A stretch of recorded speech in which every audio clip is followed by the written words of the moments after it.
রাধে রাধে। জয় ভগবান কৃষ্ণ। দামোদর মাসে শুক্লপক্ষের একাদশী বা কার্তিক মাসের শেষ একাদশী উত্থান একাদশী। আষাঢ় মাসে শুক্লপক্ষের একাদশী শয়ন একাদশীতে ভগবান ক্ষীরসাগরে শায়িত হন। আর 4 মাস পরে এই কার্তিক মাসের শেষ ও শুক্লপক্ষের একাদশী উত্থান একাদশীতে ভগবান জাগরিত হন বা জেগে ওঠেন। সেই কারণে এই একাদশী নাম হয়েছে উত্থান একাদশী বা প্রবোধিনী একাদশী। নমস্কার বন্ধুরা, আজকে নতুন পর্বে আপনাদের সকলকে জানাই স্বাগত।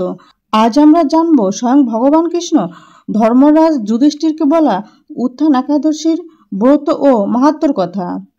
এই একাদশীর ব্রত কথা ও মাহাত্ম্য স্কন্দ পুরাণে ব্রহ্ম নারদ সংবাদে বর্ণিত আছে। এই একাদশীর ব্রত কথা ও মাহাত্ম্য কথা পাঠ বা শ্রবণ করলে 1000 অশ্বমেধ যজ্ঞ ও শত শত রাজস্ব যজ্ঞের ফল লাভ হয়। বন্ধুরা, ভারতীয় পঞ্জিকা অনুসারে 1 নভেম্বর 2025 শনিবার সকাল 9:12 একাদশী তিথি শুরু হচ্ছে এবং 2 নভেম্বর রবিবার সকাল 7:32 পর্যন্ত একাদশী তিথি থাকবে।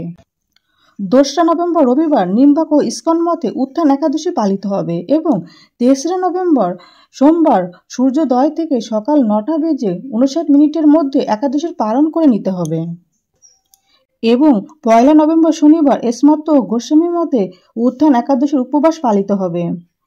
স্মার্ত ও গোস্বামী মতে পালনের সময়টা হলো 2 নভেম্বর রবিবার সূর্যোদয় থেকে 9:59 মধ্যে পালন করে নিতে হবে। বন্ধুরা, এবার আমরা শুনবো উত্থান একাদশীর ব্রত কথা ও মাহাত্ম্য। একদিন মহারাজ যুধিষ্ঠির বললেন, হে পুরুষোত্তম, কার্তিক মাসে শুক্লপক্ষের একাদশীর নাম আমার কাছে কৃপা করে বর্ণনা করুন। শ্রীকৃষ্ণ বললেন, হে রাজন, কার্তিক মাসে শুক্লপক্ষের একাদশী উত্থান বা প্রবোধিনী নামে খ্যাত। প্রজাপতি ব্রহ্মা পূর্বে নারদের কাছে এই একাদশীর মহিমা কীর্তন করেছিলেন।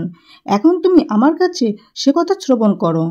দেবর্ষি নারদ প্রজাপতি ব্রহ্মাকে বললেন, হে মাহাত্মা, যে একাদশীতে ভগবান শ্রী গোবিন্দ স্বয়ং থেকে জেগে ওঠেন সেই প্রবোধিনী বা উত্থান একাদশীর মহিমা আমার কাছে সবিস্তারে কীর্তন করুন।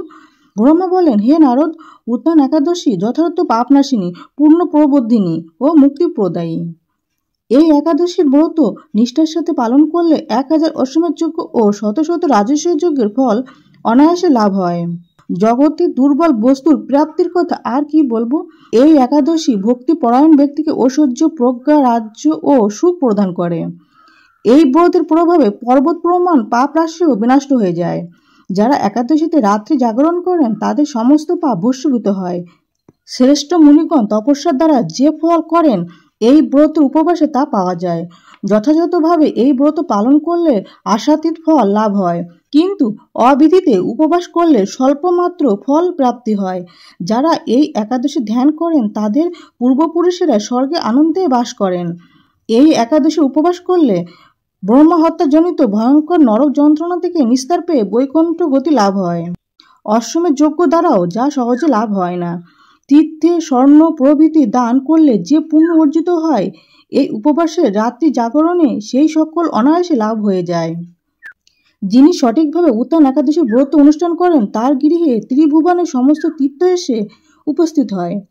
হে নারদ, বিষ্ণুর প্রিয়তমা এই প্রবোধিনী একাদশীর উপবাস করলে সর্বশাস্ত্রে জ্ঞান ও তপস্যায় সিদ্ধি লাভ করে চরমে মুক্তি লাভ হয়।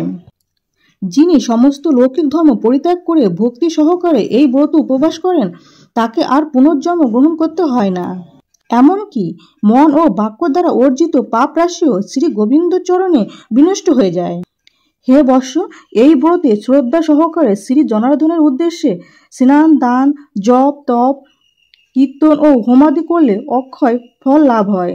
যারা উপবাস দিনে শ্রীহরির প্রতি ভক্তিভাবে দিন যাপন করেন তাদের পক্ষে জগতের দুর্লভ বলে আর কিছু নেই। চন্দ্র ও সূর্যগ্রহণে স্নান করলে যে পুণ্য হয় এই ব্রতে রাত্রি জাগরণে তার সহস্র গুণ সুকৃতি লাভ হয়। তীর্থে স্নান, দান, জপ, হোম, ধ্যানাদির ফলে যে পুণ্য সঞ্চিত হয় উত্থান একাদশী না করলে সেই সমস্ত নিষ্ফল হয়ে যায়। হে নারদ, শ্রীহরির বাসরে শ্রী জনার্দনের পূজা বিশেষ ভক্তি সহকারে করবে, তা না হলে শত জন্ম অর্জিত পুণ্য বিফল হয়। হে বৎস, যিনি কার্তিক মাসে সর্বদা ভগবত শাস্ত্রাদি অধ্যয়ন করেন তিনি সর্বপাপ মুক্ত হয়ে সমস্ত যজ্ঞের ফল লাভ করেন। ভগবান হরিভক্তিমূলক শাস্ত্রপাঠে অত্যন্ত সন্তুষ্ট হন, কিন্তু দান জপ যজ্ঞাদি দ্বারা তেমন প্রীত হন না। এই মাসে শ্রী বিষ্ণু নাম গুণ রূপ লীলাদি শ্রবণ কীর্তন শাস্ত্রগ্রন্থ পাঠের ফলে শত শত গোদানের ফল অচিরেই প্রাপ্ত হওয়া যায়। অতএব ব্রতকথা সমাপ্ত। বন্ধুরা, আশা করি ভিডিওটি আপনাদের কাছে সামান্য হলেও উপকারে আসবে। ভগবান কৃষ্ণ ও মা লক্ষ্মীর কৃপায় আপনারা সবাই ভালো থাকুন, সুস্থ থাকুন, এই প্রার্থনা করি। আজ তাহলে এখানেই সমাপ্তি করলাম। জয় ভগবান কৃষ্ণ, জয় মা লক্ষ্মী, জয় মা একাদশী মাতা। রাধে রাধে।